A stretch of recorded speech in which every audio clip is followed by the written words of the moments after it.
سلام و درود بر شما. به ویدیوی دیگری از مجموعه ویدیوهای عرفان متافیزیک ماورا خوش آمدید. اگر این اولین ویدیویی هست که از این مجموعه میبینید، لطفاً ویدیوهای قبلی رو ببینید برای اینکه سلسله مراتب و توضیحات لازم است برای اینکه درک بهتری از مجموعه این ویدیوها داشته باشیم. همونطور که در ویدیوی قبلی گفتم، از این ویدیو به بعد تجربیات شخصی رو بیان میکنم و در واقع اصل ماجرایی رو که شروع کردیم ادامه میدیم. من تقریباً 20 ساله بودم که اولین تجربیاتی رو که بشه اسم متافیزیکی بر اونها گذاشت و توضیحات علمی منطقی حداقل در اون زمان برای اینها وجود نداشت تجربه کردم. بعد از تجربه کردن اونها تلاش کردم که درک بکنم که اینها چه هستن و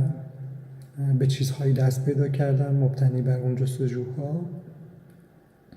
که به مرور زمان اینها تکمیل شدن و ای بسا که هر چقدر که اینها تکمیل تر شدن دریافتم که در اون ادراکات ابتدایی یا باورهای ابتدایی یا حتی جستجوها و تحقیقاتی که پیرامون اونها کرده بودم دچار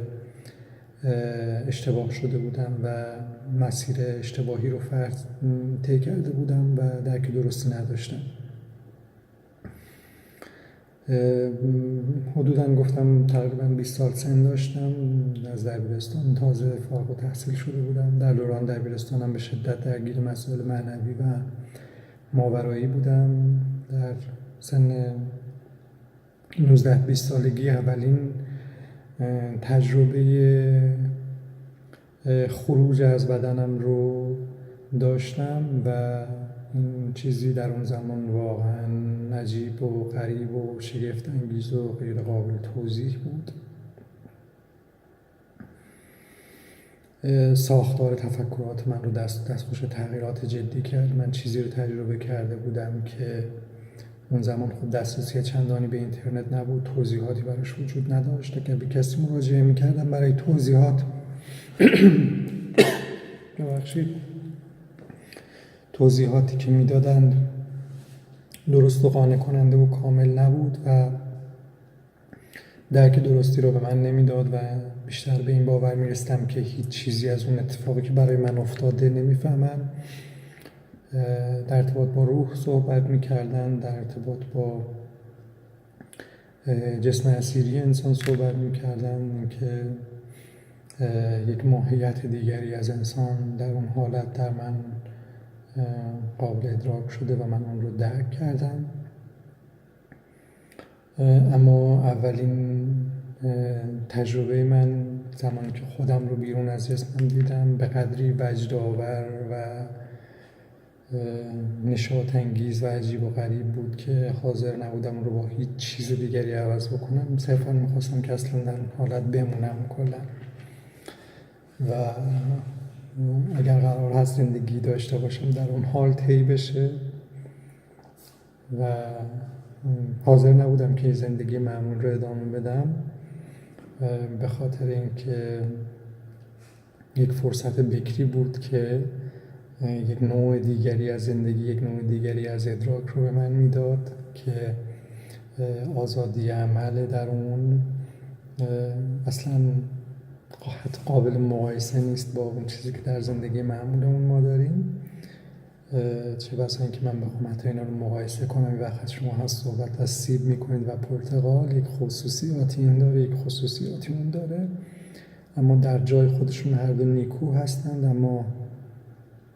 اون تجربیات اصلا قابل مقایسه با تجربیات زندگی مادی من نبود. این ماجرا خیلی طول نکشید، یعنی پس از مدتی که من دل مشغول این شدم و اون وجد بی پایان، اون عشق آتشین به نحوی سرد شد، دریافتم که کاری که من میکنم و خودم رو مشغول اون کردم، اگرچه ممکن است که ما ماهیتی برای ادراک معمولی انسان داشته باشه، اما به سرعت دریافتم که شبیه این هست که سگی دم خودش رو دنبال بکنه و به هیچ کجا ختم نمیشه. اساسی ترین تغییری که اون در من به وجود آورد این بود که نوع دیگری از ادراک رو تجربه کردم. مسیری باز شده بود برای این که از محدودیت ها عبور بکنم و بعد از این فهمیدم که وقتی که از اینها عبور کردم متوجه شدم که این چیزهایی رو که من محدودیت مینامم و در واقع الان اونها رو شکسته بودم، اینها محدودیت به یک نگاهی از یک زاویه دیدی نبودن، بلکه این محدودیت ها خطوط قرمزی بودند که حصاری رو ایجاد میکردن برای اینکه من در بین اونها آرام زندگی بکنم و یک زندگی انسانی داشته باشم. در واقع عبور از اونها به یک نحوی عبور از اون دو خط موازی بود که ما تا به حال در ارتباط با اون به عنوان فرض اولیه فراوان صحبت کردیم. اینها خطوطی بودند که عبور از اونها مانند این بود که گوسفندی از دیوار آغل خودش عبور بکنه و پشت دیوار آغل، پشت اون حصاری که در اون محصور هست، سبززاری رو ببینه، اون وجد فراوان رو برای رفتن به سمت اونها درش ایجاد بشه، هیجانش رو، یک جنون بی حد و هست که یک آزادی رو پیدا میکنه که جای مانور داره، اون سبززار پر آب و علف رو ببینه و وارد اونجا بشه، اما غافل از این باشه که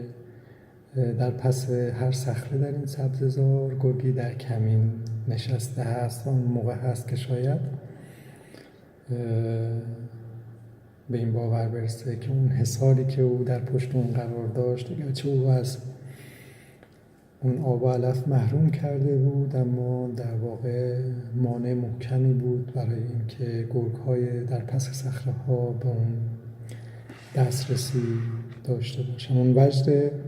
توصیف نشدنی در واقع نوعی طعمه بود که اون گوسفند رو آرام از اون آغل بیرون میکشید، آرام آرام رو دور میکرد و هر بار که این اتفاق میافتاد این خواسته بیشتر تکرار میشد که فاصله بگیره و چرا کنه و حرکت کنه و بره. و اگر از مثال گوسفند بخوام بیام بیرون، این خواسته قدرتمند در من بیشتر شکل میگرفت که از جسمم دورتر بشم و وارد یک ناشناخته‌ای بشم که در اون هزاران هزار استعداد برای بروز و ظهور وجود داشت و بی آنکه متوجه بشم از این بروز و تجلیات در هر لحظه یک نمود و شدن جدیدی رو پیدا بکنم و آرام آرام در اونجا گم بشم، شبیه هیچ چیز بشم. اون حصار من رو حفظ میکرد که حداقل یک من رو معرفی بکنم، من به مفهوم اون چیزی که من خودم من مینامم، منی که هرچند تمام سلول‌های بدنم از زمان دوران تولدم تا به حال بارها تغییر کردند، دوران کودکی رو گذروندم، دوران نوجوانی رو گذروندم، اما همواره در این تغییر و تحول خودم رو خودم مینامم، خودم رو خودم میدونم، خودم رو خودم میبینم. من وقتی که میگویم من، اون مشخصات شناسنامه‌ای که به خودم انتساب میدم اگرچه بارها تغییر کرده، اما یک نخی به مانند یک مهره، به مانند نخی که از مهره‌های تسبیح عبور کرده، یک موجودیت واحدی رو ایجاد میکنه که گم نمیکنه خودش رو و این شرایط که من اونجا تجربه میکردم باعث میشد که اون بند پاره بشه و به راحتی گم بشم و اون ادراک من بودن، اون که کی هستم، چی هستم، کدام یک از اون تجلیات هستم، آرام آرام من رو وارد مسیری بکنه که در واقع از اون اومدم، یعنی از ناشناخته آمدم و در حصار ادراکی قابل به درک خودم هستم. وقتی که این حصار رو پاره میکنم اون از بین میره و دیگه هیچ ادراکی نسبت به خودم نخواهم داشت. ممنون که با من بودین. در ویدیو بعدی با شما خواهم بود.